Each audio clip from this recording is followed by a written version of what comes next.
In today's video, I'm going to teach you how to create a simple yet effective arrow in Adobe Illustrator using the Line Segment tool or the Pen tool.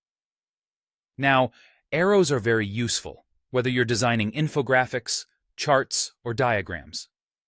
So it's important to know how to customize them to fit your needs exactly. Let's dive right in. First, you're going to start by drawing a line. You can accomplish this by selecting either the Line Segment tool, which is represented by the # key, or the Pen tool, known as the P key on your keyboard. Choose whichever you're more comfortable with or which fits your design needs best. Click and drag on your artboard to create your line. This is going to form the foundation of your arrow. Next, you need to open the stroke panel to add some character to your line. To do this, navigate to the top menu and click on Window, and then select Stroke from the drop-down menu. This will bring up the stroke panel, which holds a wide array of options for customizing your line. In the stroke panel, you'll see drop-down menus labeled Arrowheads. Here, you can choose what kind of arrowhead style you want to add to the start or end, or both, of your line. Simply click the drop-down, and there you'll find several arrowhead designs to choose from.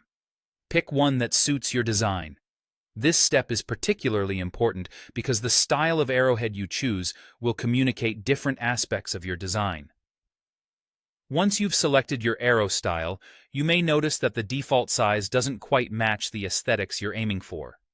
Fortunately, you can adjust the scale of the arrowhead. Just below the arrowheads option, you'll find a scale feature where you can tweak the size of the arrowheads to better align with the stroke weight of your line. Make sure they match up nicely so the line and arrowhead look seamless together. Additionally, within the stroke panel, you can use the Align options to further customize your arrow. These options allow you to decide whether the tip of the arrow should extend slightly beyond the actual path of your line or should stop precisely at the end of it. This choice can subtly influence the overall appearance and effectiveness of your arrow. Finally, for the finishing touches, you might want to alter the stroke weight, giving your line more or less thickness, or perhaps change the color to suit the scheme of your project. If you need the arrow to point in a different direction, you can also rotate the path. All these tweaks can ensure that your arrow looks just right for whatever project you are working on. And there you have it. With all these adjustments, you've transformed a simple line into a purposeful, visually appealing arrow. Take your time, experiment with these options, and soon, applying arrows to your designs will become second nature. Thanks for watching, and happy designing!